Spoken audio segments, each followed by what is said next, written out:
মহিলাটা বলল। সাফিনের মা তালের তাল মিলিয়ে বলল, হ্যাঁ সেটাই।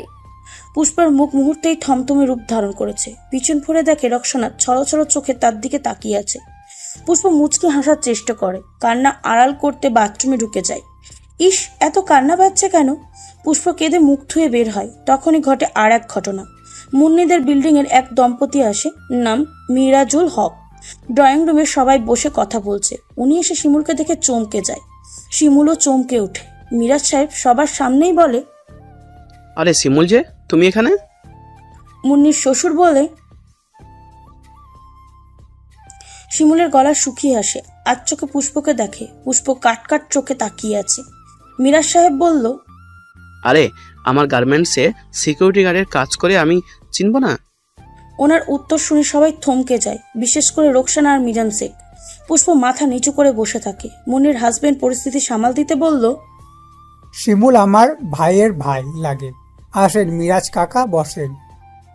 মিজান ভ্রুকুটি করে শিমুলের দিকে তাকায়। ওনার তাকানো দেখে মনে হচ্ছে শিমুল কোনো আবর্জনা, তার থেকে দুর্গন্ধ বের হচ্ছে। মুন্নির হাজবেন্ডের কাছে গিয়ে বলল, তোমার ভাইরা আমার গার্মেন্টসে সিকিউরিটি গার্ডের কাজ করে, কিভাবে সম্ভব? পুষ্প আর শিমুল মিরাজ সাহেবের মুখের দিকে তাকিয়ে আছে। দেখে মুন্নির হাজবেন্ড বলল, কাকা বসেন না, খাবারের ব্যবস্থা কর। সাফিনের মা থামলেন না। নিচু গলায় মুন্নির শাশুড়িকে বলল, আমার রাজপুত্রকে ছেড়ে গভর্নমেন্টসের কর্মীকে বিয়ে করেছে। আজকালকার মেয়েদের রুচি কি ভাবা যায়? মুন্নির শাশুড়ি বলল, মুন্নির বোন মুন্নির মতোই ভালো ভেবেছিলাম, কিন্তু আমি তো দেখি ঘোমটার নিচে পোংটার বাসা। সাফনের মা মুখ ঝামটা দিয়ে বলল, আল্লাহ বাঁচিয়েছে, কেমন মেয়ে বিয়ে করায়নি। দেখেন মিরাজ সাহেব কেমন করে তাকাচ্ছে। মুন্নির শাশুড়ি কম যায় না। উনি বললেন, গার্মেন্টসের সিকিউরিটি গার্ড কিনা আমার ছেলের ভাইরা? ভাবলেই তো গাটা ঘিন ঘিন করে ওঠে। ছি ছি ছি। রোকসানা পুষ্পর হাত ধরে নিয়ে যায়। বারান্দায় গিয়ে পুষ্পর দিকে তাকায়। পুষ্প মাথা নিচু করে তাকিয়ে আছে। তার মাকে বলা মিথ্যা কথাটা এইভাবে বেরিয়ে আসবে সে কল্পনাও করেনি। রোকসানা বলল, এই তাহলে শিমুলের কোম্পানির চাকরি? পুষ্প জিভ দিয়ে ঠোঁট ভিজিয়ে বলল, আম্মা আসলে আমি বুঝতেছিলাম না কিভাবে তোমাদের সত্যিটা বলবো। রোকসানার ঠোঁট তিত্তির করে কাঁপে। তোর জামাই গার্মেন্টসে কাজ করে, শেষ পর্যায়ে এসব শুনতে আর দেখতে হলো? পুষ্প রোকসানার চোখে চোখ রেখে বলল, আম্মা গার্মেন্টসে কাজ করা কি খারাপ? পুষ্প, তোর মাথা কি ঠিক আছে? রাজরানীর মতো থাকতে পারতি, আর এখন কোন না কোন বস্তিতে থাকিস। পুষ্প চোখ পানিতে ভরে ওঠে। বস্তিতে থাকলেও আমি সুখে আছি। মানুষের মুখ তো আর ধরে রাখা যায় না। সাফিনের মা আর মুন্নির শাশুড়ি এতক্ষণ কি বললো এগুলো শুনিসনি? পুষ্প কোনো কথা বলে না, ফ্যালফ্যাল করে তাকিয়ে থাকে। রোকসানাই বলে, তোর জন্য আমাদের লজ্জা পেতে হচ্ছে। মুন্নির না জানি কত কথা শুনতে হয়। পুষ্প থমকে যাওয়া মুখে বলল, আম্মা আমার জন্য তোমাদের লজ্জা পেতে হচ্ছে, তাহলে আসতে বললে কেন? তখন কি জানতাম নাকি শিমুল গার্মেন্টসে চাকরি করে? পুষ্প আর কিছু বলল না, পাথর চোখে তার আম্মাকে দেখে। রোকসানা পুষ্পর হাত ধরে বলে, মা রে, তোকে তো প্রতিষ্ঠিত ছেলের কাছেই বিয়ে দিতাম, বিয়ের পরে আর কোনো টেনশন থাকতো না, কিন্তু এখন যে তোকে নিয়ে অনেক চিন্তা হয়। পুষ্পর মনে অপমানের ছোড়া দগদগ করে জ্বলে ওঠে। মায়ের কষ্টটাও বুঝতে পারে। কোনো কথা না বলে ড্রয়িং রুমের দিকে যায়। শিমুল তখনও সোফায় স্তব্ধ হয়ে বসে আছে। পাশের সোফায় সাফিনের মা মুন্নির শাশুড়ি এটা সেটা বলে যাচ্ছে। পুষ্প কিছু বলার আগে মুন্নি টেনে ধরে তাকে রুমে নিয়ে যায়। শিমুল গার্মেন্টসে কাজ করে? গার্মেন্টস কি মানুষ কাজ করে না? যারা গার্মেন্টসে কাজ করে তারা কি মানুষ না? সবার এমন প্রতিক্রিয়া মানে কি? পুষ্প শান্ত গলায় বলল, হ্যাঁ করে তো, গার্মেন্টসে কাজ করে, জানলে কি আমাদের দাওয়াত দিতে না? পুষ্পর কথায় মুন্নি দমে যায়। আস্তে করে বলল, রাগ করিস কেন? পুষ্প মুন্নির হাত থেকে নিজের হাত ছাড়িয়ে বলল, রাগ করি না তো আপু, আমার জামাই গার্মেন্টসে কাজ করে, আমার কি রাগ মানায়? পুষ্প ড্রয়িং রুমে আসে।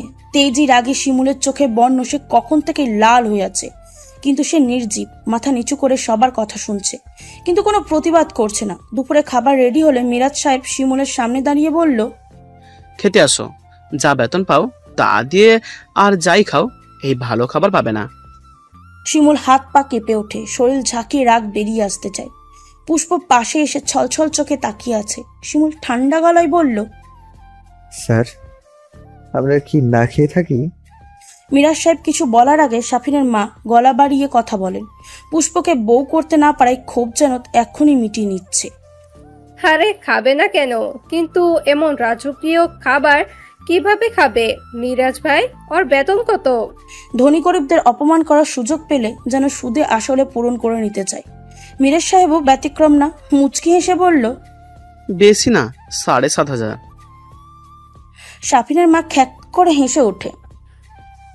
আমাদের বাড়ির কাজের লোকটার বেতন 10,000। শিমুল পুষ্পর দিকে তাকায়। পুষ্প শিমুলের রক্তবর্ণ চোখের দিকে তাকিয়ে যেন শিমুলের ভিতরটা পড়তে পারল। আস্তে করে বলল, চলো। শিমুল সবার দিকে একবার তাকিয়ে পুষ্পর হাতটা ধরে বেরিয়ে আসে। রোকসানা মুন্নি বাধা দিল, তারা দাঁড়ায় না। যেখানে সম্মান নেই সেখানে থাকার প্রশ্নই আসে না। শিমুল আর পুষ্প রাস্তায় নেমে পড়ে। পুষ্প সেই কখন থেকে কাঁদছে। শিমুল কিছু বলছে না, মুখে রাজ্যের অন্ধকার মেলা বসিয়ে চুপ করে আছে। শিমুল পুষ্পকে নিয়ে সামনে একটা হোটেলে যায়। দুজনে না খেয়ে আছে। এত অপমানের পরে ওই বাড়িতে খাওয়ার কোনো প্রশ্নই আসে না। পুষ্প কাচমোচা করে বলল, আমি খাবো না। শিমুল চেয়ারে বসতে বসতে বলল, আমি খাবো, খুব ক্ষুধা পেয়েছে। পুষ্প শিমুলের শুকনো মুখের দিকে তাকিয়ে আবার কেঁদে দেয়। রাতে পুষ্পর মন ভালো করতে শিমুল রাতে ঢাকা দেখায়, হাসাতে চায়। শিমুলের মুখের দিকে তাকিয়ে পুষ্পও হাসে। ঘুমাতে গিয়ে শিমুল বলল, এই পুষ্প, আমি তোকে রানীর মতো রাখতে পারছি না।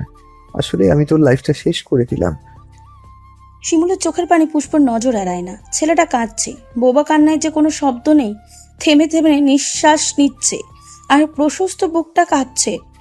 প্রিয় পুরুষের এমন ভেঙে যাওয়া পুষ্প সয় না। নিজেকে সামলে আলতো করে হাসার চেষ্টা করলো। শিমুলের বুকে মাথা রেখে ফিসফিস করে বলল, দূর, এসব কি কথা? আমি তো বেশ সুখে আছি। শিমুলের রানীর কি দুঃখ থাকবে? সে তো নিজেই রানী। তুমি মন খারাপ করো না তো। শিমুল ভেজা চোখে পুষ্পর দিকে তাকিয়ে থাকে। মেয়েটা এত বুঝতার। আসলে পরিস্থিতি মানুষকে বুঝতার বানিয়ে দেয়। শিমুল উঠে দাঁড়ায়। পুষ্প অবাক হয়ে বলল, এত রাতে কোথায় যাচ্ছ? শিমুলের চোখ ভরে জল আসে। পুষ্পর সামনে এসব কান্না টান্না করা যাবে না। পুরুষদের কান্না দেখানো কোনো ভালো কাজের মধ্যে পড়ে না।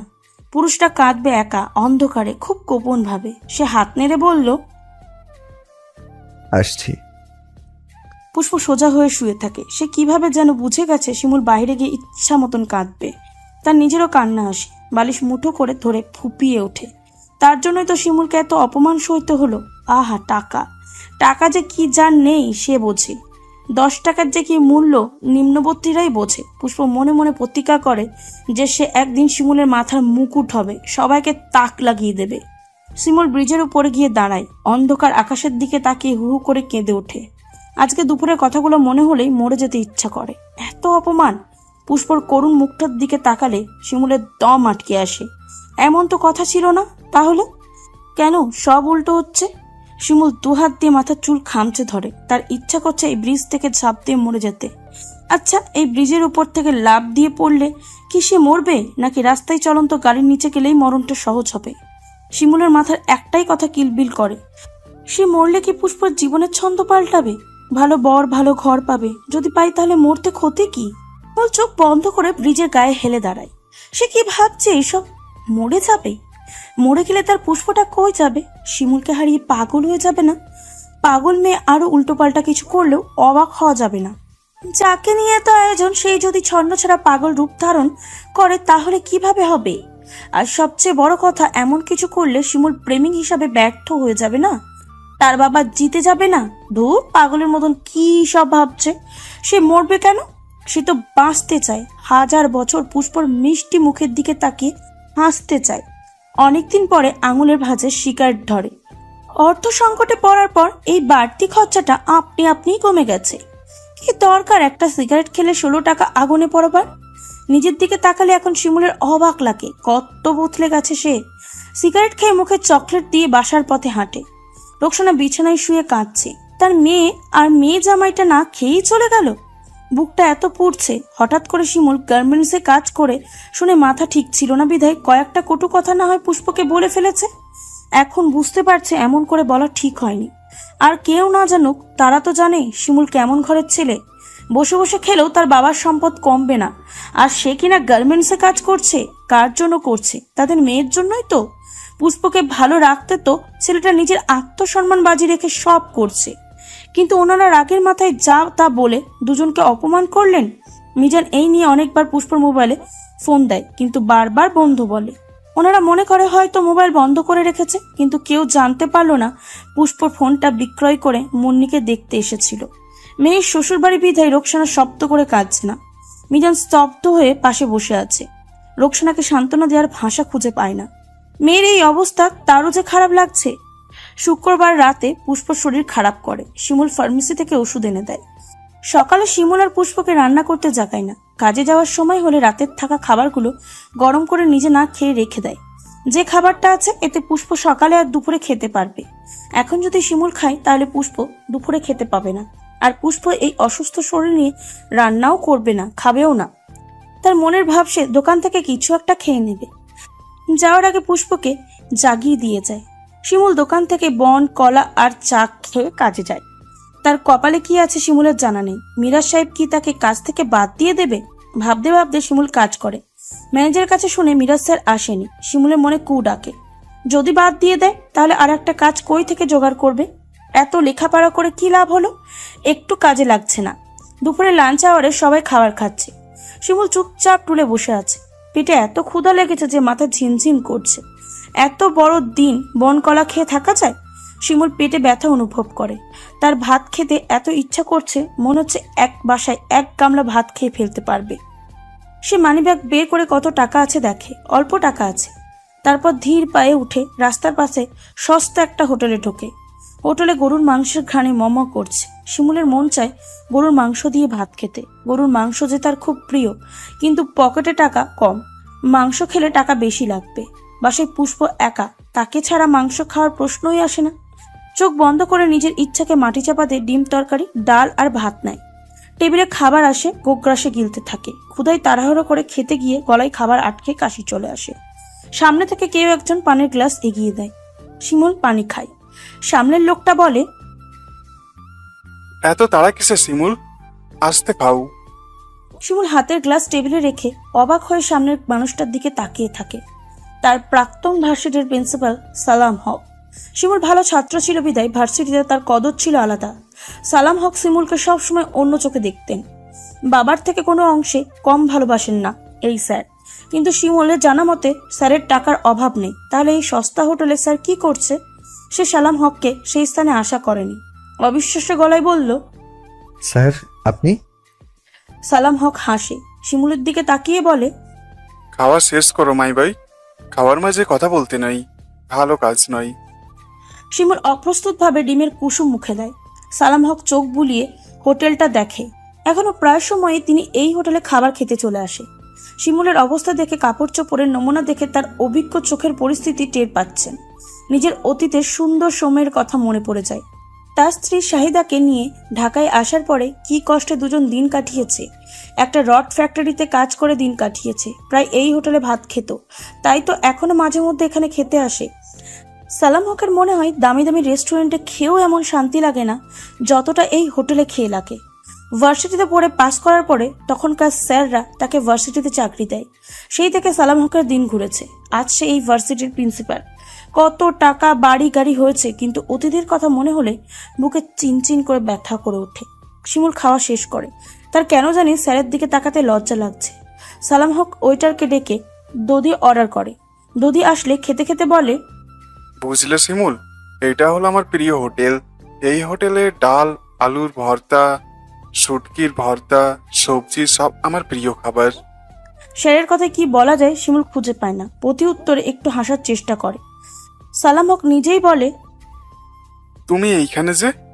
শিমুল দ্বিধায় পড়ে যায়। গার্মেন্টসের কথা বলা উচিত কিনা বুঝতে পারছে না। মাথা চুলকে বলল, স্যার কাজ করি। সালাম হক শিমুলের মনের ভাব বুঝতে পারেন। তিনি খুব স্বাভাবিকভাবেই বললেন, কোন গার্মেন্টসে? শিমুল থমকায়। লজ্জায় মাটির নিচে ঢুকে যেতে ইচ্ছা করছে। স্যার বুঝে গেছে।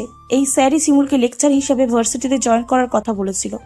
তখন শৌকত হাওলাদারের কথায় সব ছেড়ে ছুড়ে চলে গিয়েছিল। সে মাথা নিচু করে টেবিলে থাকা সস্তা টিস্যু প্যাকেটের দিকে তাকিয়ে থাকে। সালাম হক শিমুলের লজ্জা মাখা মুখ দেখে বলল, সামনের গলির পরে যে রোড ফ্যাক্টরিটা আছে না, আগে আমি ওইটাতে কাজ করতাম।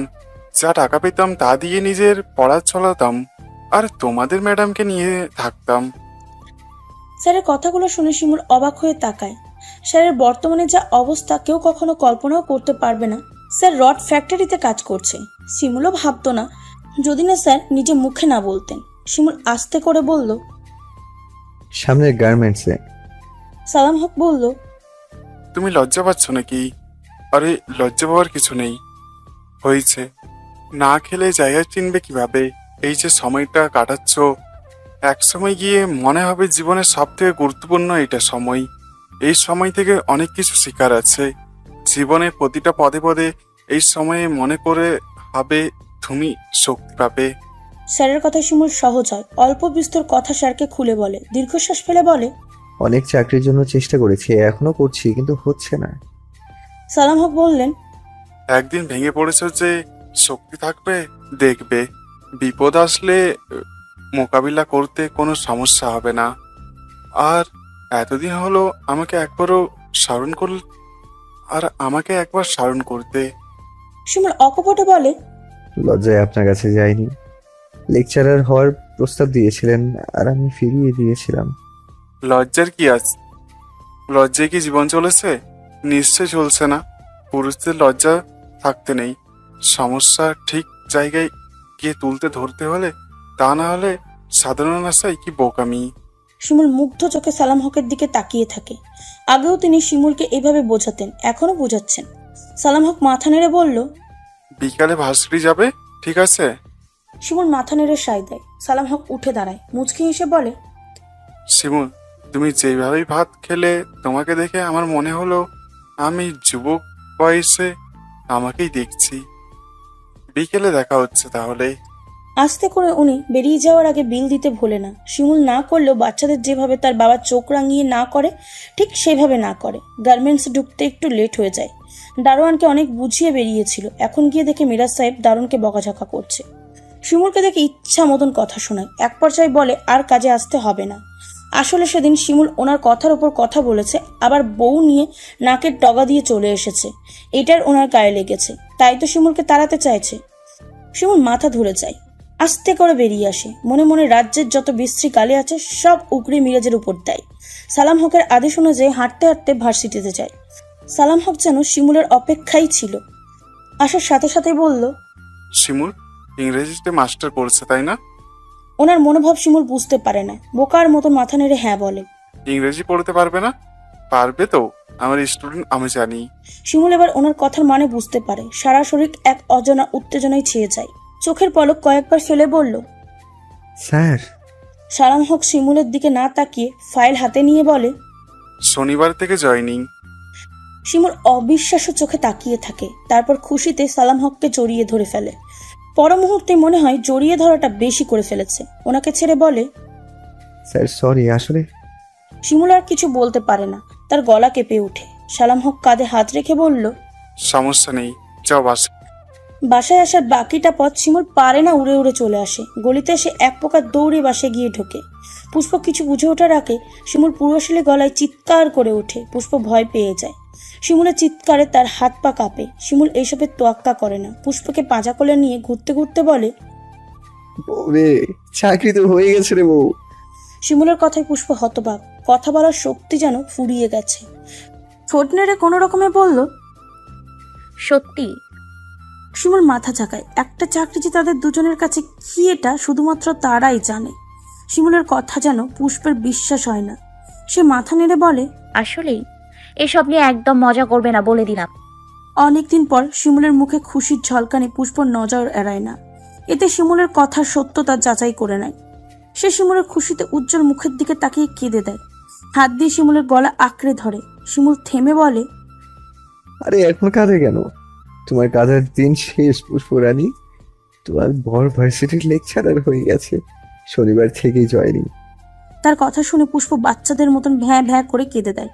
শিমুল পুষ্পকে সহ ফ্লোরে বিছানা তোষকে বসে। কান্নারত বইয়ের মুখের দিকে তাকিয়ে মিটমিটে হাসে। শিমুলের মিটমিটি হাসা দেখে পুষ্প কান্না থামায়। শিমুল বলে, আরো গাঢ়, দেখতে ভালোই লাগছে তো। পুষ্প শিমুলের মুখের দিকে তাকিয়ে থাকে, চোখ দিয়ে ঠিক পানি পড়ছে। চোখের পানির দিকে তাকিয়ে শিমুল থম মেরে তাকিয়ে থাকে। কিছুক্ষণ পরে গম্ভীর গলায় বলে, তোমার চোখ থেকে অনেক পানি ঝরেছে, আজকেই যেন শেষ কান্না হয়, আর কখনো কাঁদবে না, মনে থাকবে। এখন হাসো তো। পুষ্প কান্নারত মুখেই হাসে, চোখে জল মুখে হাসি, মাথা নেড়ে বলল, আমার খালি কান্না আসতেছে। এটা বলে আবারও কেঁদে দেয়। শিমুল কিছু বলে না, সে জানে পুষ্প খুশিতে কাঁদছে। থাক কাঁদুক, মাঝে মাঝে কাঁদার প্রয়োজন হয়। রাতে শিমুল পুষ্পকে নিয়ে বাইরে খেতে চায়। দুজনে খাওয়ার পর কতক্ষণ হাঁটে, তারপর দুজনে ব্রিজের উপরে গিয়ে দাঁড়ায়। রাতের খোলা বাতাস এলোমেলো ছুটে দুজনকে ছুঁয়ে দেয়। পুষ্প মুগ্ধ চোখে রাতের ঢাকা দেখে।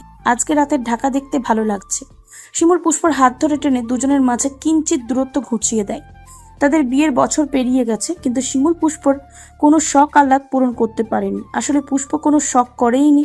সে সবসময় শিমুলের পকেটের খবর জেনে কিছু চায়, কিন্তু শিমুলের ইচ্ছা করে বউকে এটা সেটা কিনে দিতে। বিয়ের পর এখনো দুজনে কোথাও ঘুরতে যায়নি। শিমুলের খুব ইচ্ছা করে দূরে পাহাড় ঝর্ণা ঘুরে আসতে, কিন্তু টাকার কারণেই যাওয়া হয় না। একদিন টাকা হবে, কিন্তু এই শখের বয়সটা আর থাকবে না। তখন মানিব্যাগ ভর্তি টাকা থাকবে, কিন্তু কিছু খেতে ঘুরতে কিনতে ইচ্ছা করবে না। শিমুল দীর্ঘশ্বাস ফেলে পুষ্পর কাঁধে চোয়াল ঠেকিয়ে বলে, খুব ভালোবাসি পুষ্পরানী। পুষ্প দূরে টিমটিম করে জ্বলা লাল বাতিটার দিকে তাকিয়ে হাসে। এই পুরুষটা তার জীবনের সব থেকে বড় পাওয়া। যত রকমের একটা মেয়েকে সুখী করানো যায় সবটাই শিমুল করে। নিজের সর্বস্ব উজাড় করে সে তার পুষ্পরানীকে ভালোবাসে, সুখে সুখে সর্বসুখী বানাতে চায়।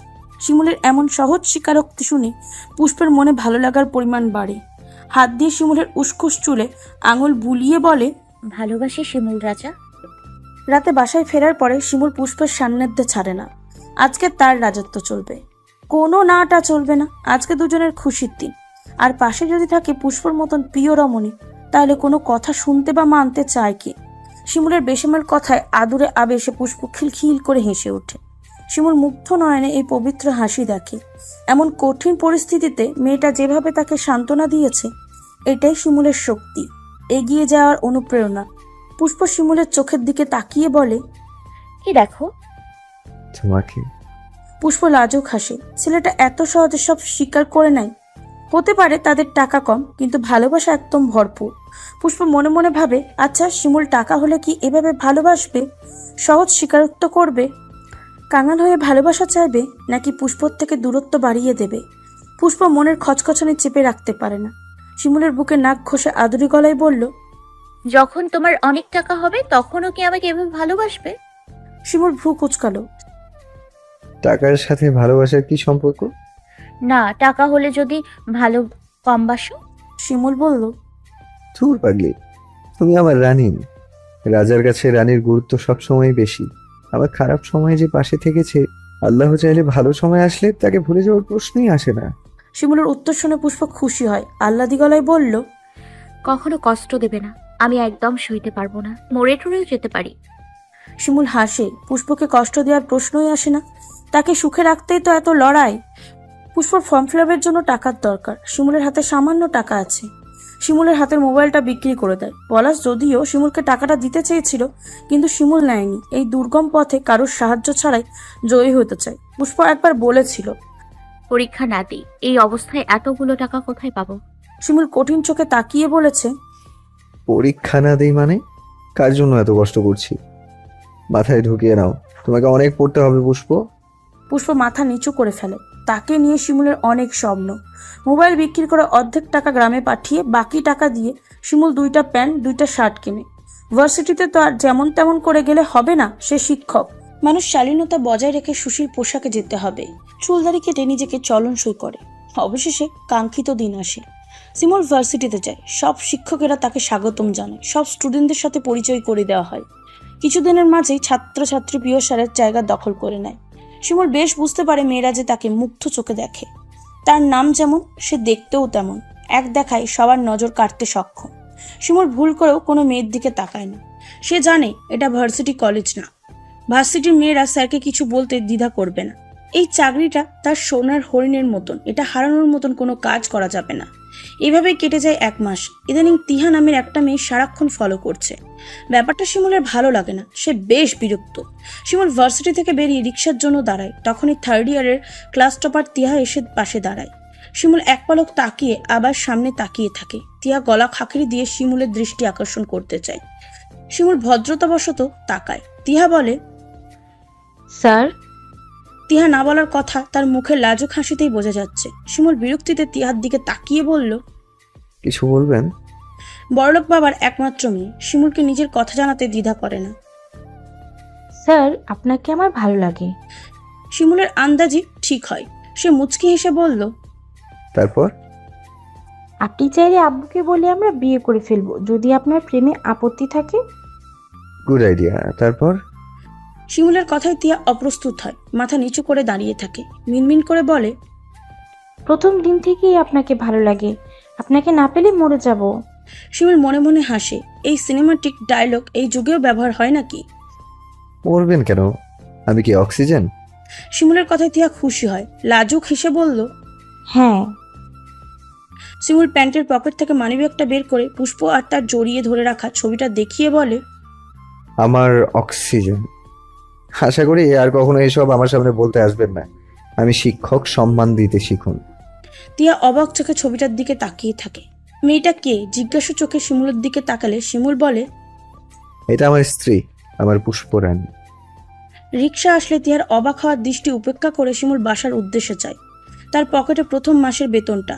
খুশিতে তার কেমন জানি লাগছে। বারবার পুষ্পর হাসিমাখা মুখটা ভেসে ওঠে। ভাবছে গিয়ে টাকাটা পুষ্পর হাতে দেবে। পুষ্প তখন বিছানায় গড়াগড়ি খাচ্ছিল। আজকাল শরীরটার অবস্থা ঠিক বোধগম্য হয় না, সব সময় খারাপ লাগে, শরীর গুলিয়ে আসে, শুয়ে থাকতে ইচ্ছা করে। শিমুলকে ফোন দিতে ইচ্ছা করলেও উপায় নেই, তার যে মোবাইল নেই।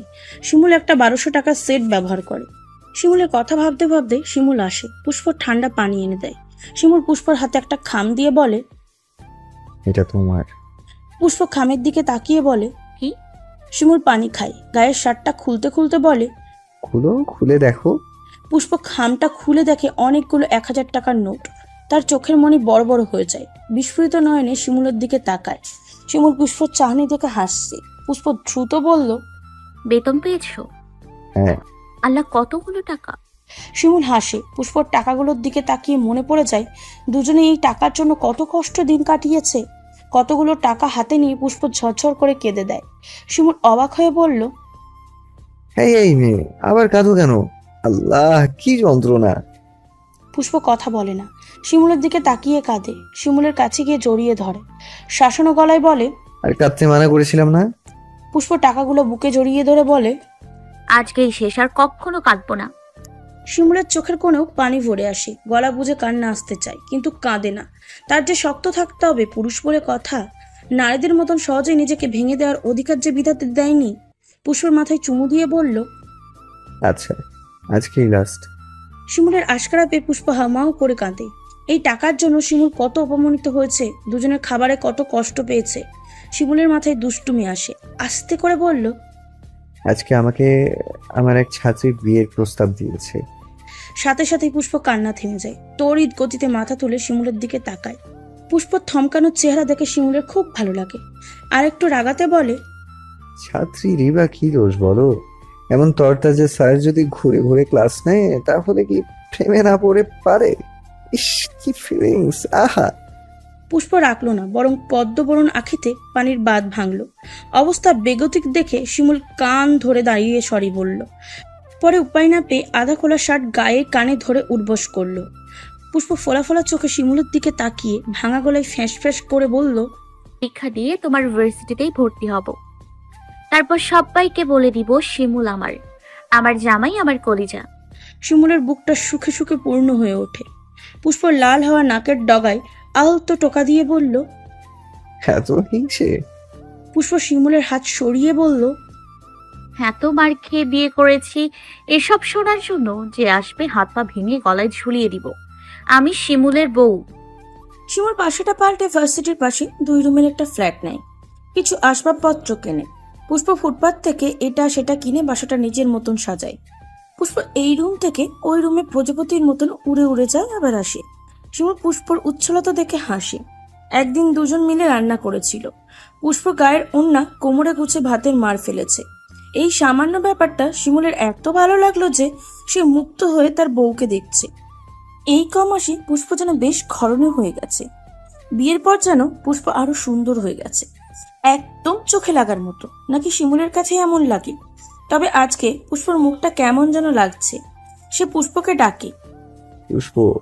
পুষ্প ভাতের মার ফেলছিল। শিমুলের কথা শুনে তার দিকে তাকায়। শিমুল তরকারি নাড়া বন্ধ করে বলে, মুখটা শুকনো লাগছে কেন? কোনো সমস্যা? পুষ্প শিমুলের দিকে ফেরে হাতের উল্টো পিঠ দিয়ে নাকের ঘাম মোছে। কিছুদিন ধরে এত দুর্বল লাগছে, সারাক্ষণ মাথা ঘোরে। শিমুলের মাথায় যে চিন্তাটা প্রথম আসে সেটা হলো পুষ্প গর্ভবতী না তো। পুষ্প মনে মনে এটাই ভাবে। দুজনে দুজনের মুখের দিকে তাকিয়ে থাকে। শিমুল বলে, প্রেগনেন্ট নাকি? আমি কিভাবে জানবো? তো কে জানবে? পুষ্প মুচকে হেসে বলল, যে জানার কথা। শিমুল প্রতিপতি গলায় বলল, এটা অসম্ভব। পুষ্প তরকারির লবণ ঠিক কিনা দেখে, মুখে হাসির দৈর্ঘ্য বাড়িয়ে দেয়। আমার মনে হয় কেউ চলে এসছে, অভিজ্ঞ লোক। শিমুল অবিশ্বাস্য চোখে তাকিয়ে থাকে। সে অনভিজ্ঞ লোক, এটাও শোনাচ্ছিল। আর এমনটা হবার কোনো চান্স নেই। সে পুষ্পর ব্যাপারে খুবই সতর্ক।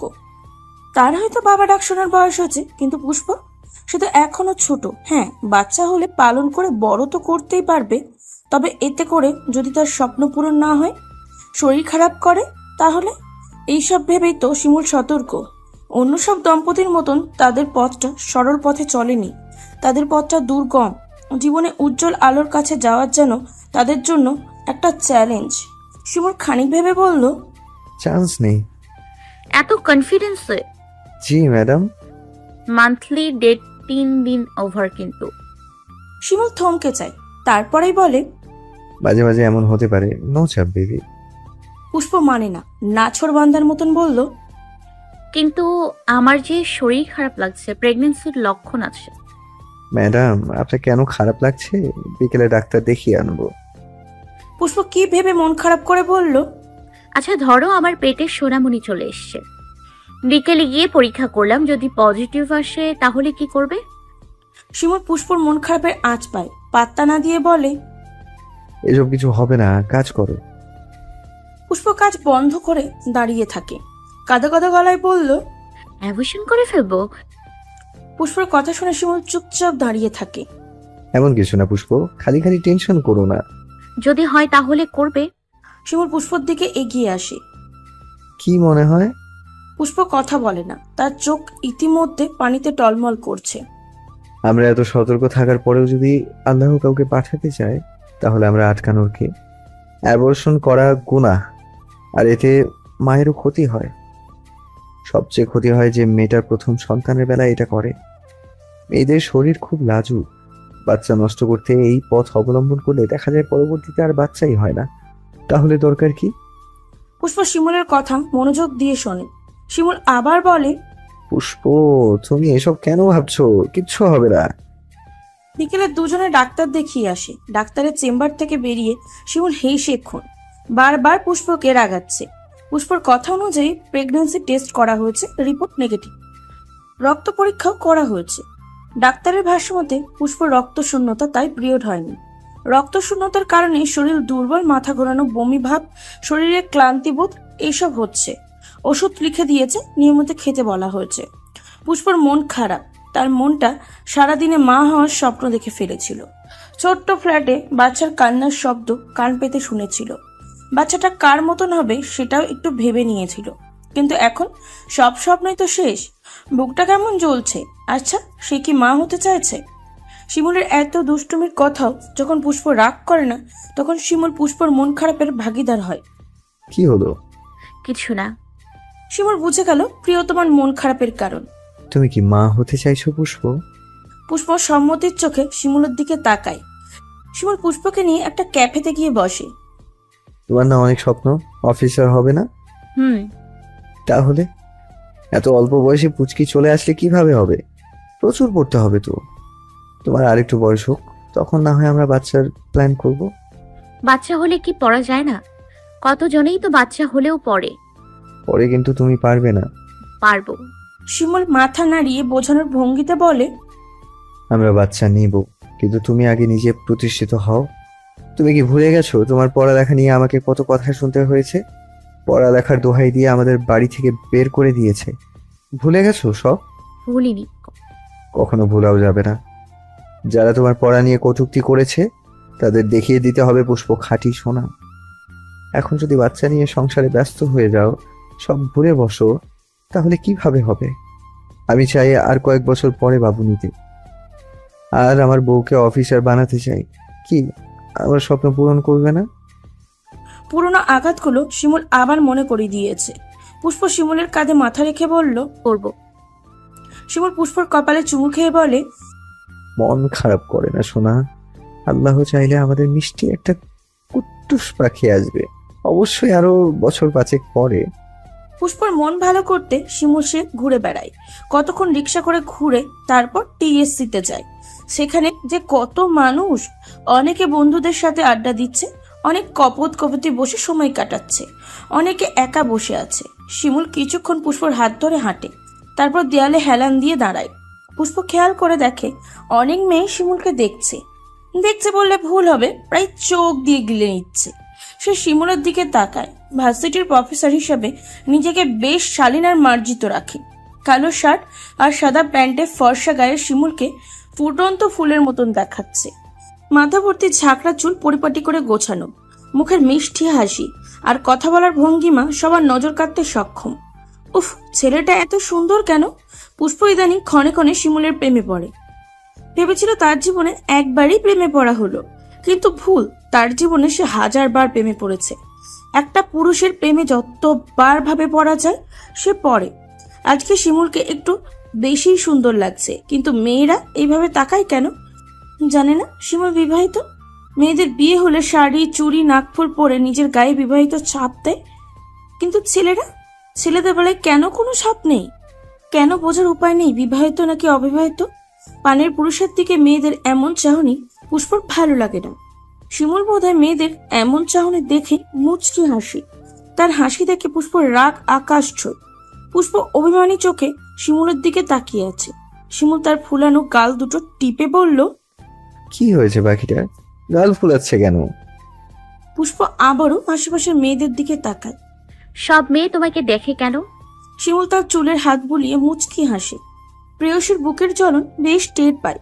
পুষ্পকে রাগাতে এত ভালো লাগে, তাই বলল, দেখার জিনিস তো দেখবেই। পুষ্প সাথে সাথে শিমুলের গা ঘেঁষে দাঁড়ায়, নাক ফুলিয়ে অধিকারের সাথে বলল, তুমি আমার জিনিস, শুধু আমার। শিমুল হাসে। মেয়েটা তাকে এত ভালোবাসে? হ্যাঁ তোমার, কিন্তু ওরা তো জানে না। জানিয়ে দাও। কি দরকার? আমাকে এভাবে প্রেম প্রেম চোখে দেখছে, ভালোই তো লাগছে। খুব শখ। একেই বলে পুরুষ মানুষ, প্রেম করলে জান প্রাণ, বিয়ের পরে সরে দাঁড়ান। শিমুল মুচকি হেসে এক হাতে পুষ্পকে তার দিকে চাপিয়ে নেয়। সরে দাঁড়াতে হবে না রে বউ, সারা জীবন কাছে রাখার জন্যই তো এত সংগ্রাম। শিমুলের কথায় পুষ্পর অভিমান কমে। শিমুলের শার্টের বাতমে হাত বুলিয়ে বলে, তোমাকে কেউ দেখলে আমার ভালো লাগে না, কেমন যন্ত্রণা লাগে। তারপর বুকে হাত দিয়ে বলল, এখানে ব্যথা করে জান। পুষ্প আদরি গলায় কথাগুলো শুনে শিমুলের মুখে হাসি ফুটে ওঠে। আস্তে করে বলল, তাই? হ্যাঁ, কোনো মেয়ে যখন দেখে তখন আমার এত খারাপ লাগে। তোমায় প্রেম চোখে দেখার অধিকার শুধু আমারই থাক, অন্য কেউ প্রেম চোখে দেখার আগে আমার মরণ হোক। সবাই শুনেন, আমি বিবাহিত। এই মিষ্টি মেয়েটা আমার বউ। পুষ্প মুখে হাত চেপে দাঁড়িয়ে থাকে। সে এতটা কল্পনা করেনি। আশেপাশে সবাই হতভম্ব হয়ে তাদেরকে দেখছে। অনেকে ভাবছে ছেলেটা পাগল নাকি। বিবাহিত ভালো কথা, এভাবে জোরে জোরে বলতে হবে? শিমুল পুষ্পর মুখ হাত থেকে সরায়, টুপ করে চোখ মেরে বলল, সবাইকে জানিয়ে দিলাম পুষ্পরানী। আপনার কি আর কোনো ইচ্ছা আছে? থাকলে এই প্রজাকে বলে ধন্য করুন। শিমুলের কাজটা হয়তো সামান্য, কিন্তু এই সামান্য কাজটা পুষ্পকে যে কি খুশি দিয়েছে এটা প্রকাশ করার মতন না। অনেকের কাছে হয়তো পাগলামি মনে হতে পারে, কিন্তু শিমুল জানে মাঝে মাঝে প্রিয় তোমার মনের খুশি ফোয়ারা বাড়িয়ে দিতে পারে, এমন পাগলামির দরকার আছে। পুষ্প হেসে বলল, পাগল নাকি? ফাগুরি তো। আজকে বুঝলি? পুষ্প হাসে। ছেলেটা এত সহজে স্বীকারোক্তি করে যে পুষ্প এই ছেলের কথাগুলো প্রেমে পড়ে যায়। পুষ্প দূরে একজোড়া শালিক পাখির দিকে তাকিয়ে বলল, পড়ে গেছি কোথায়? তোমার প্রেমে। শিমুল আহ্লাদি গলায় বলল, তুমি প্রেমে পড়ো, উঠো, কিন্তু আমি যে সেই পিচ্চির প্রেমে পড়লাম আর উঠতেই পারি না, ক্ষণে ক্ষণে ডুবে মরি। ইস, এমন একটা কাজ করেছো, সবাই কিভাবে দেখছে। দেখো, লজ্জা পাচ্ছ? এত এত লোকের মাঝে পুষ্প পায়ের পাতায় ভর দিয়ে উঁচু হয়ে শিমুলের গালে তার নরম ঠোঁট দিয়ে শুয়ে দেয়। ফিসফিস করে বলল, বাসায় যাব, সবাই দেখছে, আমার খুব লজ্জা লাগছে। চুমু চুমু দিয়ে এখন লজ্জা? পুষ্প পরীক্ষা আর মাত্র 2 দিন বাকি। পুষ্প তার আব্বার বাড়ি থেকে পরীক্ষা দেবে। বাবা মা যতই যা বলুক, ছেলে মেয়ে কি রাগ অভিমান করে থাকতে পারে? পুষ্পও পারেনি। হয়তো মনির গহিনী দাগটা দগদগে হয়ে আছে, কিন্তু উপরে শান্ত। পুষ্পকে শিমুল দিয়ে আসবে। 1 মাস 13 দিন লাগবে পরীক্ষা শেষ হতে। এতদিন শিমুলকে ছেড়ে থাকতে হবে বিধায় পুষ্পর মন প্রচন্ড খারাপ। বারে বারে চোখের কোণের পানি জমছে। ওন্না দিয়ে চোখ মুছতে মুছতে চোখের বর্ণ লাল আকার ধারণ করেছে। শিমুল সূক্ষ্মভাবে সব পর্যবেক্ষণ করছে। পুষ্প নিঃশব্দে কান্না দেখে বলতে পারে না, আমারও কষ্ট হচ্ছে পুষ্প। হঠাৎ পুষ্প শিমুলের গলা আঁকড়ে ধরে বলল, তুমি আমার সাথেই থাকবে, তা না হলে আমার পরীক্ষা ভালো হবে না। শিমুল আস্তে ধীরে পুষ্পকে নিজের বাহু ধরে আটকে বলল, আমার ভার্সিটি আছে না, তা না হলে থাকতাম। তুমি মন দিয়ে পরীক্ষা দিও, আমি প্রতি শুক্রবারে যাব। পুষ্প কান্না গলায় বলল, আমি না থাকলে তুমি আবার টিয়ার সাথে প্রেম প্রেম করবে না তো? শিমুল হতভম্ব হয়ে বলল, এত সন্দেহ? এটা সন্দেহ না, ভয়। তোমাকে হারিয়ে ফেলি কিনা তার ভয় পাই। বিশ্বাস করো, তোমাকে হারালে আমি মরে যাব, আমার দুনিয়া অন্ধকার হয়ে যাবে। শিমুল স্তব্ধ হয়ে তাকিয়ে থাকে। এত ভালোবাসা হারানো যায়? যায় কিনা জানা নেই, কিন্তু শিমুল হারাতে দেবে না। রাত 8টা নাগাদ শিমুল আর পুষ্প তাদের বাড়িতে আসে। এবার পুষ্পদের বাবা মায়ের ব্যবহার পুরো বদলে গেছে। সেবার মুন্নির শ্বশুর বাড়িতে শিমুলের প্রতি যে অবজ্ঞা অবহেলা ছিল, তার কোনো রেস নেই। এবার সবটা জুড়ে আদর আপ্যায়ন, প্রফেসর জামাই বলে কথা। পুষ্প অবাক হয়ে দেখে, জীবনে টাকাই কি সব? টাকা না থাকলে মানুষ দাম দেয় না, আর টাকা থাকলে মাথায় করে রাখে। অথচ মানুষ কিন্তু একজনই, ভিন্নতা শুধু টাকায়। তাহলে কি টাকাই সব? শিমুল বাড়িতে চাই। গ্রামে এসে তার মাকে না দেখে চলে যাবে? কখনোই না। সে কত মাস ধরে মায়ের মুখটা দেখে শান্তি নেওয়া হয় না। রাবেয়া প্রায় ফোন করে কান্নাকাটি করে। তাই শিমুল সকালে ঘুম থেকে উঠে পুষ্পর থেকে বিদায় নিয়ে বাড়িতে গেল। তার মনের ভাব মায়ের কাছে ঘন্টা 2 থেকে ঢাকা চলে যাবে। শিমুল বাড়িতে ঢুকেছে। যেই বাড়িতে শৈশব থেকে যুবক হয়েছে, আজকে সেই বাড়িতে ঢুকতেই শিমুলের কেমন অস্বস্তি লাগছে। হয়তো বাড়ি থেকে তাড়িয়ে দেওয়া হয়েছিল বলেই এমন লাগছে। রাবেয়া ছেলেকে দেখে আবার কান্নাকাটি শুরু করেন।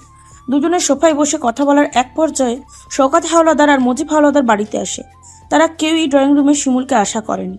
শওকত হাওলাদার গলা ছেড়ে ফুলিকে ডেকে পানি দিতে বলে ড্রয়িং রুমে এসে। শিমুলকে দেখে কিছুটা চমকে যায়। শিমুল অপ্রস্তুত হয়ে নড়ে চড়ে বসে। তারপর কাটকাট গলায় বলল, কেমন আছেন? শওকত হাওলাদার নিজের ঘরের দিকে পা বাড়াচ্ছিল, কিন্তু শিমুলের কথা শুনে দাঁড়ায়। আস্তে করে সোফায় বসে। পূর্ণ দৃষ্টি মিলে শিমুলের দিকে তাকায়। ছেলেটা কি একটু শুকিয়ে গেছে? হয়তো। শওকত হাওলাদার ইদানিং বেশ শূন্যতা অনুভব করেন। শিমুল ছাড়া যে তিনি কতটা অচল তা হাড়ে হাড়ে টের পান। আস্তে করে বলল, ভালো। তোমার কি অবস্থা? শিমুল তার আম্মার দিকে তাকায়। রাবিয়া অবাক হয়ে শামকে দেখছে। শিমুল বলল, আলহামদুলিল্লাহ। মজিব হাওলাদার ঠেস দিয়ে বলল, কি করস ঢাকায়? গার্মেন্টস কাজ করস নাকি? বাবার কথায় শওকত হাওলাদার বিরক্ত। ছেলেটাকে এইসব না বললে হচ্ছে না। মজিব হাওলাদারকে কিছু বলার আগে শিমুল জবাব দেয়। শিমুল মুচকি এসে মজিব হাওলাদার দিকে তাকায়। গার্মেন্টসে কি মানুষ কাজ করে না? গরু ছাগল কাজ করে নাকি? তাহলে গার্মেন্টস নিয়ে এত অবহেলা কেন? অনেক মানুষ আছে গার্মেন্টসে কাজ করে সংসার চালায়। শিমুল থামার পরে রাবিয়া গর্বের সাথে বলল, আমার শিমুল ভার্সিটির প্রফেসর। শওকত হাওলাদার চমকে শিমুলের দিকে তাকায়। প্রফেসর?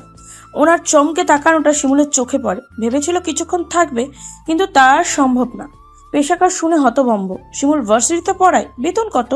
গলা বাড়িয়ে বলল, ভাই তোর বেতন কত রে? পেশাকার কথা শুনে শিমুল হাসে। ভাই, কত যন্ত্রণা যে এই মহিলা তাদের দিয়েছে তা তারা জানে। সে দাম্ভিকতার সাথে বলল, বউ পালতে পারছি। শিমুল কোন কথার পিঠে এই কথাটা বলেছে শওকত হাওলাদার ঠিক বুঝতে পারছে। আজকে তার মনে হচ্ছে এত ছোট্ট একটা মেয়ের সাথে তার একটু বেশি অন্যায় করে ফেলেছেন। এতটা না করলেও হতো, আর পুষ্পর সাথে এমন না করলে হয়তো শিমুলও ঢাকামুখী হতো না, আর তার এই দুর্দশার দিনও আসতো না। শিমুল উঠে দাঁড়ায়, হাতের ছাই রঙা ঘড়ির দিকে তাকিয়ে সময় দেখে। মা আসি তাহলে? রাবেয়া বাদ সাথে। আব্বা দুপুরে খেয়ে যা। না মা, রাস্তায় অনেক জ্যাম থাকে, আসি। শিমুল চলে যাচ্ছে। শওকত হাওলাদারের বলতে ইচ্ছা করে, শিমুল, আর ঢাকায় যাওয়া কি দরকার? বাড়িতে থেকে জানা, তুই না থাকলে বাড়িটা খালি খালি লাগে। আবার আমার হয়ে কাজ কর, তোকে ছাড়া আমি অসহায়। কিন্তু দাম্ভিকতার জোরে হেরে যাওয়ার জেদে নিজেকে আর মেলে দেওয়া হয় না। মায়াটা মনের গহিনী চলে যায়। পেশাকার কিছু বলতে চাইলে শওকত হাওলাদার চোখ রাঙায়। ওনারা আজকেও এত কথা কিভাবে বলে? ওনারাই যত নষ্টের মূল। শিমুল চলে যায়। সময় তার গতিতে ছন্দ করে চলছিল। পুষ্পর আর মাত্র 2টা পরীক্ষা বাকি। মিজান শেখের আসতে একটু দেরি হয় বিধায় দুপুরে ভাত খেতে 3টে বেজে যায়। টেবিলে গিয়ে পুষ্প দেখে গরুর মাংস রান্না হয়েছে। গরুর মাংস দেখেই কিনা শিমুলের হাস্যোজ্জ্বল মুখটা চোখে ভেসে ওঠে। তার শিমুল যে গরুর মাংস পছন্দ করে। রোকসানা পুষ্পর প্লেটে মাংস তুলে দেয়। পুষ্প খায় না, চুপচাপ মাংসের দিকে তাকিয়ে আছে। টাকার অভাবে ঢাকা যাওয়ার পরে আর মাংস কেনা হয়নি, খাওয়াও হয়নি। এই 2 মাসে ধার দেনা, ফ্ল্যাট অ্যাডভান্স ভাড়া আর টুকটাক কেনাকাটা দিয়েই টাকা ফুরিয়ে গিয়েছে। এই মাংসের তরকারি পেলে শিমুল অনেকটা ভাত খেতে পারত। কি জানে আজকে দুপুরে কি খাবে? এই তরকারি কি পুষ্পর গলা দিয়ে নামবে? বুকটা জ্বালা পোড়া হয়। সামান্য একটা তরকারিই তো, তাও কেন জানি পুষ্পর চোখ ভরে পানি আসে। মা বাবার সামনে পানি দেখাতে চায় না বিধায় উঠে বলে বাথরুম থেকে আসছি। রুমে গিয়ে মায়ের মোবাইল দিয়ে পুষ্পকে ফোন দেয়। শিমুল তখন ভাত খাচ্ছিল। ফোন ধরে অস্পষ্ট গলায় বলল, পাখি, ভাত খাচ্ছি। এত দেরি কেন? মাত্র ভার্সিটি থেকে আসলাম। পুষ্প জবাবে বলে, কি দিয়ে খাচ্ছ? সকালে তাড়াহুড়ে রান্নার সময় পাইনি, তাই আজকের স্পেশাল মেনু ছিল মসুরের ডাল আর ডিম ভাজি। মাত্র এনেছি, রান্নার সময় পাইনি, সকালে যা ছিল তাই খাচ্ছি। পুষ্প গলা ধরে আসে। কোনো মতে বলল, তোমার খাওয়ার খুব কষ্ট হচ্ছে তাই না? না রে বউ, কোনো কষ্ট হচ্ছে না। পাগলি, তুমি কি এসব নিয়ে টেনশন করছো? আমি জানি কষ্ট হচ্ছে, কিন্তু তুমি বলবে না। শিমুল কাঁধ বাঁকিয়ে মোবাইল কানে ঠেকিয়ে বেসিংয়ে প্লেট ধুয়ে রাখে। আসলেই তার খাবারের একটু সমস্যা হচ্ছে, কিন্তু পুষ্পকে এসব বলা যাবে না। সে জানে মেয়েটা তাকে নিয়ে কতটা টেনশন করছে। পুষ্পর কথা পাত্তা না দিয়ে বলল, আরে না। পুষ্প কিছুক্ষণ চুপ করে থাকে, তারপর হঠাৎ ফুপিয়ে উঠে বলল, মিস করছি, কবে আসবে? শিমুল হাসে। পুষ্পবিহীন ফ্ল্যাটটা তার কাছে খুব অসহ্য লাগছে। পুষ্পর শূন্যতা বুকের গভীরে খুঁচিয়ে বুকটা রক্তাক্ত করছে। সেও তো রাজ্যের মিস করছে তার পুষ্পরানীকে। আদুরে গলায় বলল, এখন তো আসতে পারবো না সোনা।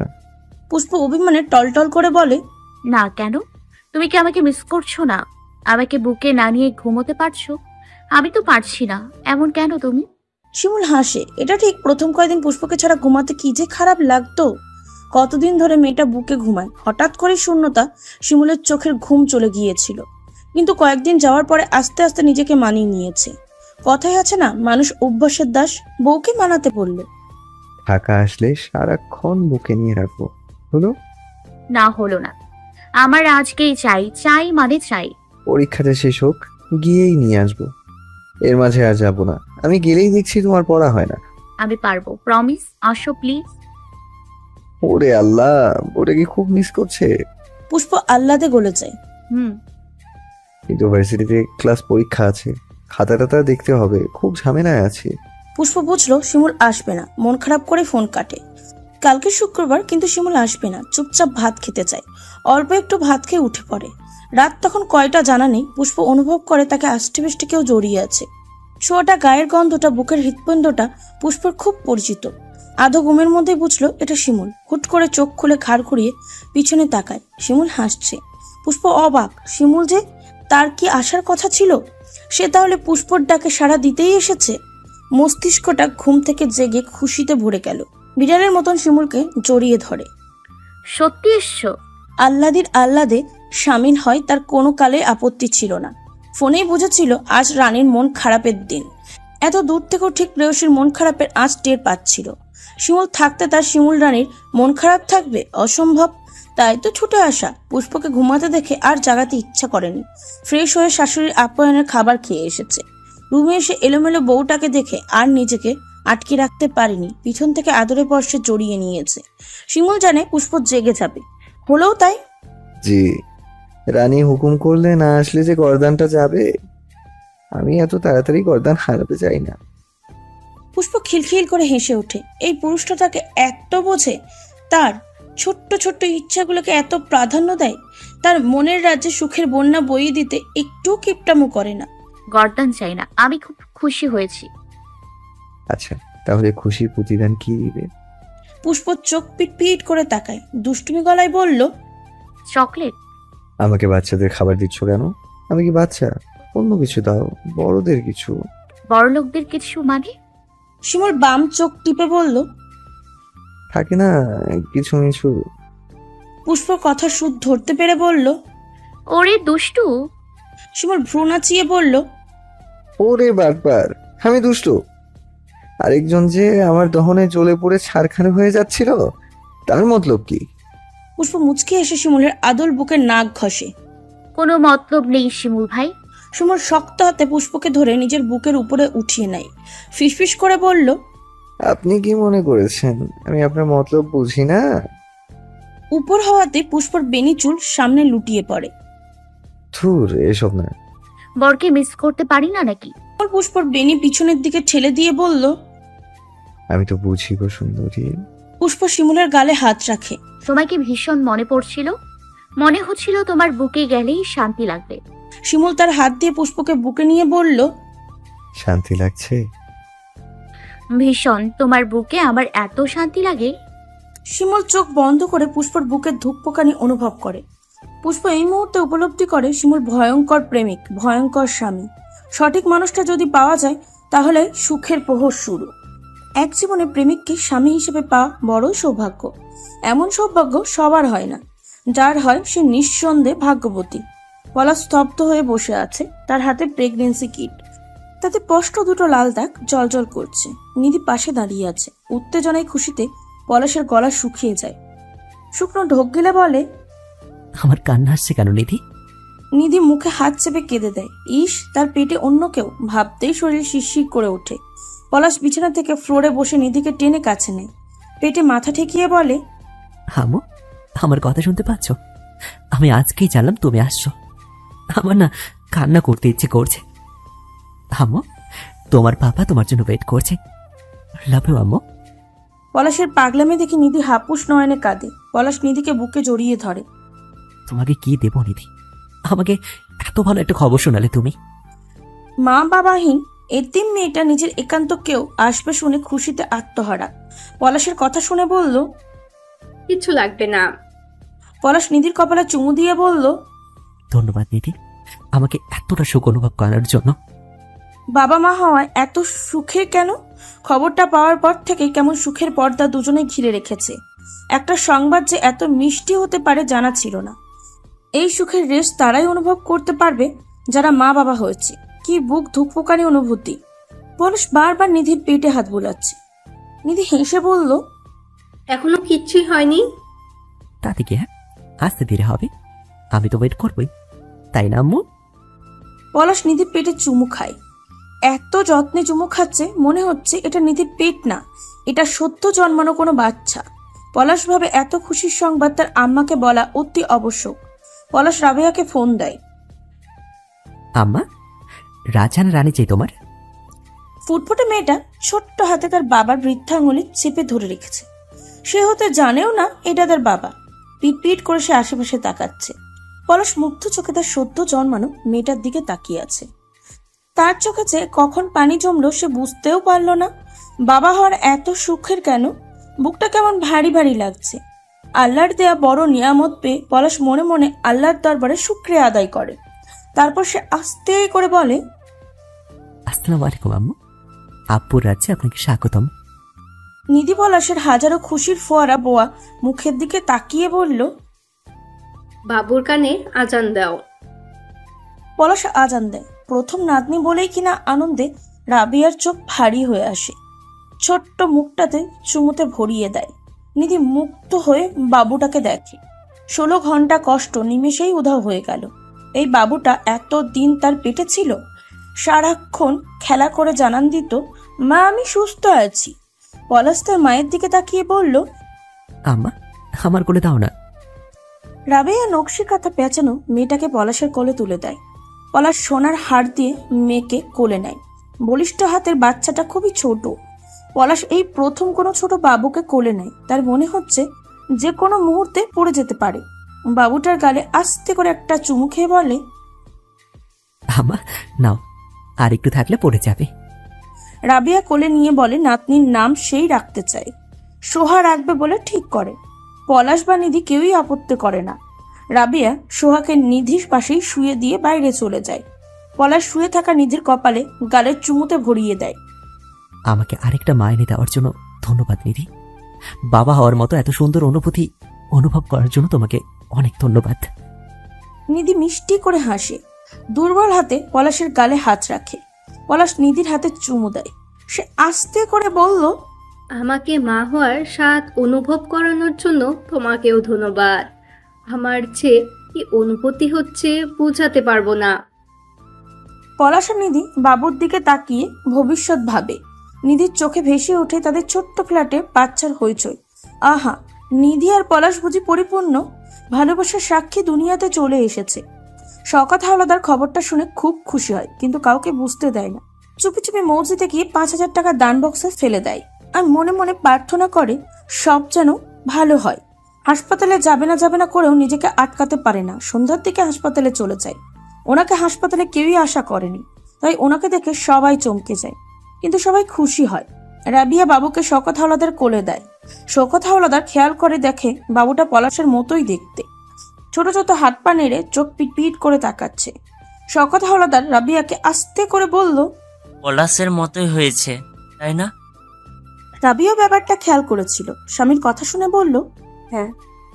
শওকত হাওলাদার পকেট থেকে 5,000 টাকা নাতনির হাতে দেয়। শওকত হাওলাদার আশাতে ওনার সব অপরাধের কথা সবাই ভুলে যায়, বিশেষ করে নিধি। ওনার চোখে কেমন বাবার ছায়া খুঁজে বেড়ায়। সে হঠাৎ ফুপিয়ে কেঁদে ওঠে। তার আব্বা আম্মা বেঁচে থাকলে কত খুশি যে হতো। রাবিয়া ব্যাকুল হয়ে জানতে চায় কি হয়েছে। নিধি মা বাবার কথা বলে। পলাশ আর রাবিয়া নিধিকে সান্ত্বনা দেয়, কিন্তু নিধি কেঁদেই যাচ্ছে। এমন সুখের মুহূর্তে মা বাবাকে ভুলে থাকা যায়? শওকত হাওলাদারের কেন জানি নিধির কান্না ভালো লাগে না। আস্তে করে বলল, কিন্তু না নিধি। ওনার এতটুকু কথাই নিধির কান্না থেমে যায়, যেন মা বাবাহীন মেয়েটা বাবার আশ্রয় খুঁজছে। শওকত হাওলাদার কি বাবার আশ্রয় দেওয়ার মতন মানুষ? পুষ্প আর শিমুল বাবু হওয়ার খবরটা শুনে অনেক খুশি হয়। পুষ্প অবশ্য গাল ফুলিয়ে বলেছিল, দেখেছো আমার বিয়ের পরে ভাবির বিয়ে হয়েছে, তারপরেও তাদের বাবু হয়ে গেল। পুষ্পর মনোভাব বুঝতে পেরে শিমুল হাসি। তো মানে আমরা বাবু নিব না? ভাবির বয়স আর তোমার বয়স দেখেছো? আরে বয়স কোনো ব্যাপার না। তাই নাকি?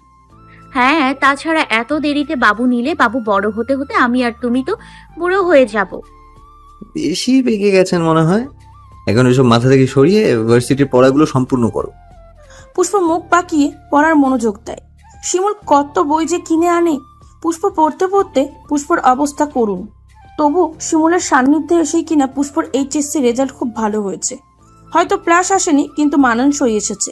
পুষ্প আর শিমুল যে পরিস্থিতিতে দিন কাটিয়েছে, সেই পরিস্থিতিতে পড়ালেখা করে এই রেজাল্ট আসলেই ভালো। পুষ্প আজকাল পড়তে চায় না। তখনই অতীতে করা অপমানের দাগটা শিমুল খুঁচিয়ে দেয়। মনে করে দেয় পুষ্পর বড় কিছু করতে হবে, নিজের অবস্থান সবাইকে বুঝিয়ে দিতে হবে। পুষ্প রাত 3 পরে। সুইটির বিয়ে হয়েছে। তার হাজবেন্ড ডাক্তার। স্বামী নিয়ে তার মা নানির কাছেই প্রশংসার শেষ নেই।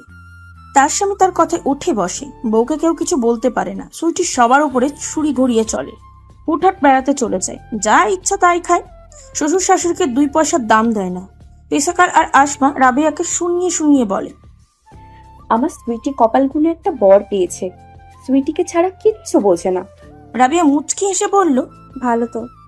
আসমা সুখী মুখে বলল, সুইটি যা বলে তাই শুনি। সেদিনই কক্সবাজার থেকে ঘুরে এলো। রাবিয়া বলল, হ্যাঁ আম্মা বলেছিল। কয়েকদিন পরে পরে শুনি এখানে ওখানে বেড়াতে যাই। ও শ্বশুর শাশুড়ি কিছু বলে না। কে বলবে আবার? আমার মেয়ের নতুন বিয়ে হয়েছে, এখনই তো সময় জীবন উপভোগ করার। এখন শখ আহ্লাদ পূরণ না করলে কবে করবে? তাছাড়া আমার মেয়ের জামাইটা খুব ভালো। সুইটিকে কেউ কিছু বললে সাথে সাথে মুখে গরম সীসা ঢেলে দেয়। পুষ্পর সাথে অন্যায়ের কথা রাবিয়ার মনে পড়ে। ওনারা যা কষ্ট দিয়েছে তা তো রাবিয়ার চোখের সামনেই, আর এখন একই কাজ নিজের মেয়ে করছে বলে কি খুশি। সে বলল, তারপরও শ্বশুর বাড়িতে শ্বশুর শাশুড়ির মতামতের দরকার আছে না? পেশাকার খেকিয়ে বলল, বালের দরকার, বুড়া বুড়ি বললি শুনতে হবে নাকি? জামাই কথায় থাকলে দুনিয়া জাহান নামে যা। তাছাড়া আজকালকার মেয়ে এত কথা শুনতে বসে নেই। রাবিয়া মুচকি হেসে বলল, তা ঠিক। আসমা পেশাকারের দিকে তাকিয়ে বলল, আম্মা, সুইটির শরীরটা কি সুন্দর হয়েছে, মন যা চায় সব খায়। বলল জামাই নাকি পছন্দের খাবার রুমে এনে রাখে, সুইটির যখন ইচ্ছা খায়। পেশাকার এসব শুনে খুব খুশি হয়। কয়দিনের মাইয়া, রাত বিরাতে খিদা তো লাগবেই। আমার বোনটার খুশির কথাগুলো শুনলে পরানটা ভরে যায়। রাবিয়া কাটকাট গলায় বলল, নিজের মেয়ের বেলায় এসব সুখের কথা অন্যের মেয়ের বেলায় জ্বালাপোড়া কেন বলুন তো? আসমা আর পেশাকার শক্ত চোখে তার দিকে তাকিয়ে থাকে। আসমা বলে, এসব কি কথা ভাবি? কি কথা আবার? সুইটির জায়গায় আমাকে কিংবা পুষ্পকে ভেবে দেখেন, আপনাদের এমন সুখী লাগে কিনা, মুখে এমন হাসি ফোটে কিনা।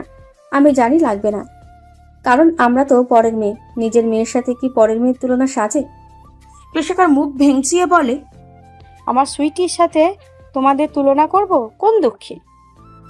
তোমার কই আর আমার সুইটি কই? রানী আর দাসী এ কখনো তুলনা সাজে না। সুইটি যেমন রানী, আমরাও আমাদের বাবার বাড়িতে রানী ছিলাম, কিন্তু বিয়ের পরে আপনারা ভুলে যান যে আমরাও কারো মেয়ে। আপনারা আমাদের কাজের মেয়ে ছাড়া কিছুই ভাবেন না, মনে হয় বউ না কাজের মেয়ে এনেছেন। পেশাকার মুখ তেতো করে বলল, চুপ যাও, এত বয়স হলো মুখে মুখে তর্ক করা গেল না। একবার ভাবেন তো, আপনার ছেলে যদি সুইটির জামাই হতো, তাহলে কি আপনি এমন করতে পারতেন? এত খুশি কি হতেন? আমার শৌকত এমন না। সেটাই তো, আমার আর পুষ্পর ওপর আপনারা যে অন্যায়টা করেছেন তা কখনো ভুলে থাকার না। এতটুকুন একটা বাচ্চার সাথে কি ব্যবহার করেছেন? মেয়েটাকে একটা দিনও শান্তিতে থাকতে দেননি। আপনাদের জ্বালাই আমার ছেলেরা আমার চোখের সামনে নেই। আপনার মরার সময় হয়ে আসছে, তাও শয়তানি কমেনি। সারা জীবন আমাকে জ্বালিয়েছেন, এখন আমার ছেলের বউকে। শওকত সবাই বসেছিল। পেশাকার রাবিয়ার কথা শুনে চোখ পাকিয়ে তাকায়। তারপর শওকতকে বলল,